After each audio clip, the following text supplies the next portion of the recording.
Allez, bonjour aux premières SPMAT et au terminal STI 2D 2.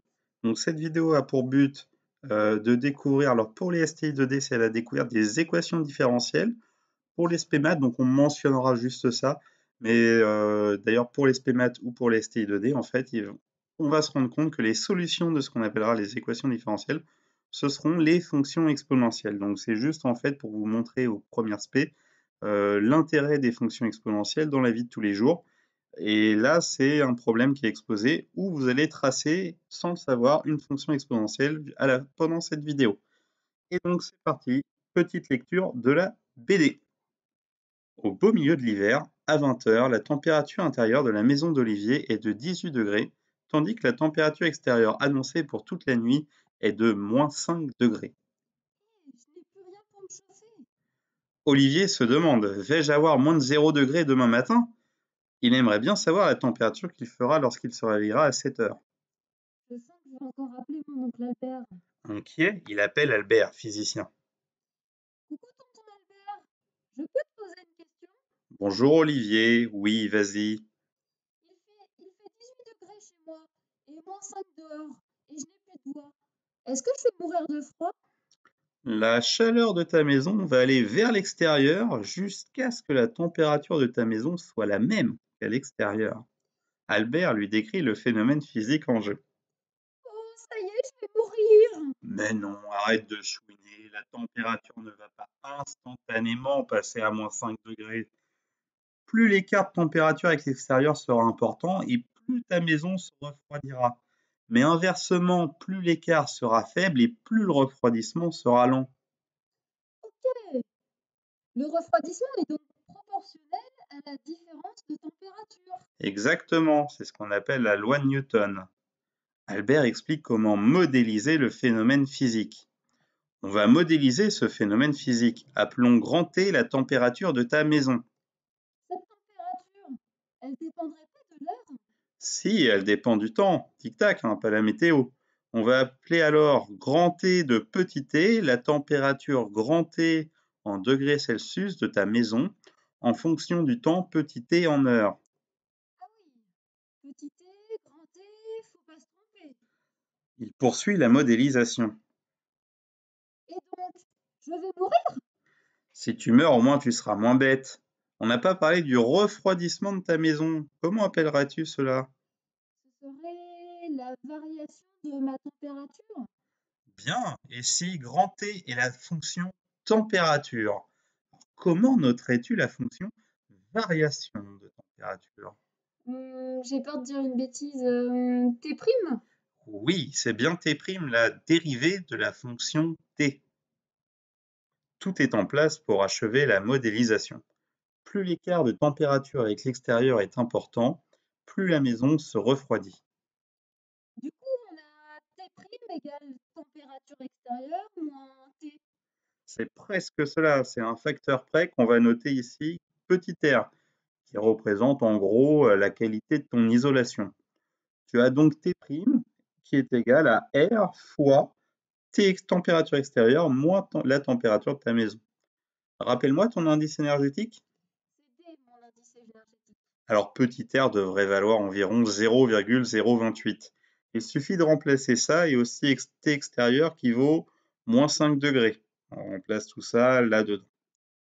On obtient alors l'égalité T' égale 0,028 fois -5 moins T. C'est ce qu'on appelle une équation différentielle. Donc ça, c'est ce qu'on va étudier pour les terminales STI 2D. Comme toute équation, il y a une inconnue. L'inconnu est ici bien différent de d'habitude parce que l'inconnu est une fonction. C'est la fonction température grand T. Et donc, résoudre l'équation différentielle permettra de connaître la température grand T à tout instant petit t et donc de répondre à la question d'Olivier. C'est absolument génial! Mais du coup, est-ce que je vais mourir de froid? Bien ça, pour les terminales STI 2D, on y répondra pendant ce chapitre. Pour les premières SP et pour les STI 2D, tout de suite, là, on va juste essayer intuitivement de décrire la température en fonction du temps. Et donc, la courbe que vous allez tracer, ce sera la solution de l'équation différentielle. Ça sera pour les STI 2D. Et donc pour ça, alors, il faut aller à la suite du document que vous avez et il faut ici tracer sur le repère une courbe qui décrit la température en fonction du temps. Donc c'est parti, prenez un stylo et essayez. Alors sachant, il y a plusieurs choses qui sont intéressantes, hein. Il y a cette phrase-là, hein, plus l'écart de température avec l'extérieur est important, plus la maison se refroidit. Ensuite, vous savez que la chaleur de la maison va aller jusqu'à l'extérieur, jusqu'à ce que la température de la maison soit la même qu'à l'extérieur. Et enfin, on sait qu'à 20 heures, qu'on va considérer comme petit t égale 0, le temps qu'on a sur l'axe des abscisses, eh bien la température de la maison est de 18 degrés Celsius. Donc ici, alors je ne l'ai pas mis, mais ici on va mettre petit t, il est là, et ensuite grand T, donc en degrés Celsius, on va le mettre ici. Donc, notre grand T, c'est l'ordonnée, et petit t, le temps, c'est l'abscisse. Et donc, c'est à vous de tracer une fonction qui décrit bien la température de la maison en fonction du temps. On démarre t égale petit t égale 0 pour 20 heures.